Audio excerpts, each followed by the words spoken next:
ذوالفقار علی بھٹو کی پھانسی کے بعد بے نظیر بھٹو نے سیاسی جدوجہد کا فیصلہ کیا، جبکہ ان کے بھائی میر مرتضیٰ بھٹو اور شاہ نواز بھٹو نے ایک مسلح تنظیم آل ذوالفقار بنا لی۔ اس تنظیم نے جنرل ضیاء الحق کو متعدد بار قتل کرنے کی کوشش کی۔ 1981 میں اس تنظیم نے PIA کا ایک جہاز اغوا کیا اور اسے کابل لے گئے۔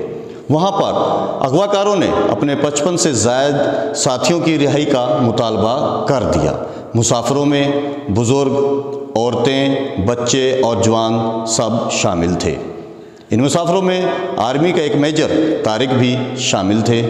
سلام اللہ ٹیپو جو کہ اغوا کار تھے، انہوں نے آرمی کے افیسر میجر طارق کو گولی مار دی اور انہیں قتل کر کے جہاز سے باہر پھینک دیا۔ ضیاء الحق کو مطالبات تسلیم کرنا پڑے۔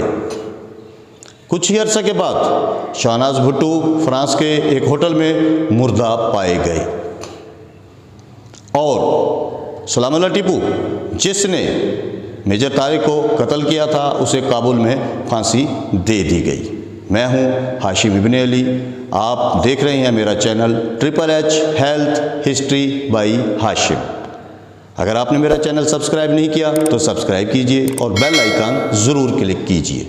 جنرل ضیاء الحق نے chief of the army staff کا عہدہ ساری زندگی اپنے پاس رکھا، کیونکہ اس سے قبل وہ جنرل ایوب کا حشر دیکھ چکے تھے۔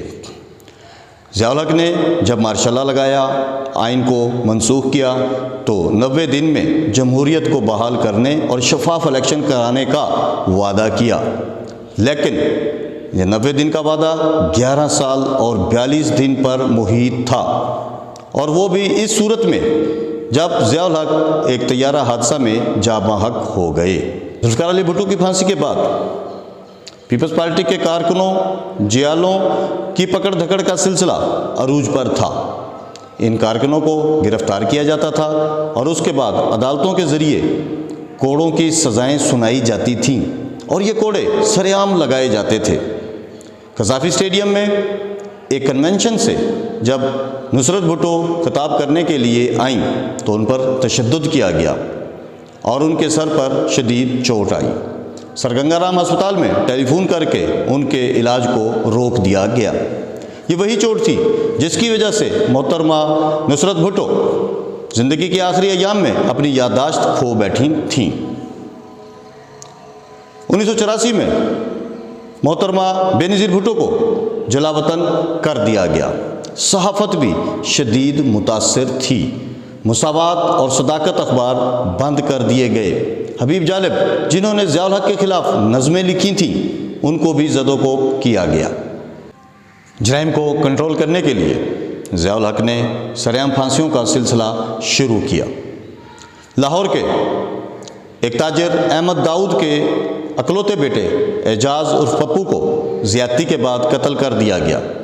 اس کے ملزموں کو، اس کے مجرموں کو کیمپ جیل لاہور کے باہر سرعام پھانسی دی گئی۔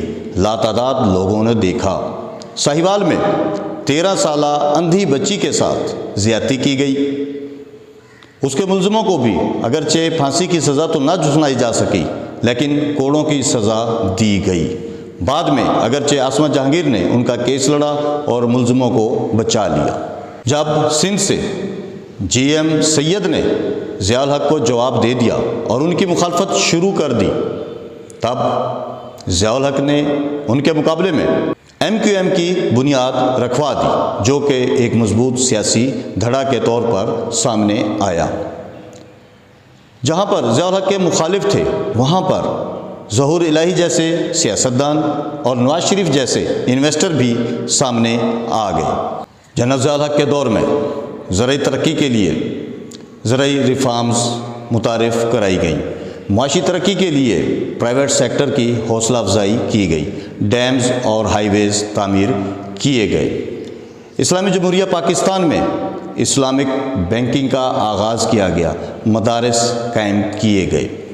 آپ کی سب سے بڑی بہترین پالیسی یہ تھی کہ ذوالفقار علی بھٹو کا شروع کیا ہوا نیوکلیر پروگرام کو کنٹینیو رکھا۔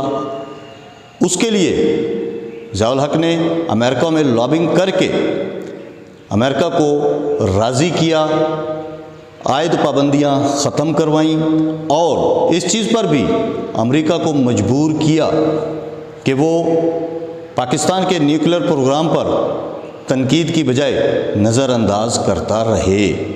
سیاسی مخالفین کی پکڑ دھکڑ اور انہیں سزائیں دلوانا، معاشی عدم استحکام، اسلام کی سیاسی تجارت، آزادی رائے سلب کرنا اور امریکہ سعودی عرب کی مدد سے روس کے خلاف مجاہدین کی مدد کرنے سے جو ملیٹنٹ گروپس پیدا ہوئے، اس سے خطے میں عدم استحکام پیدا ہوا۔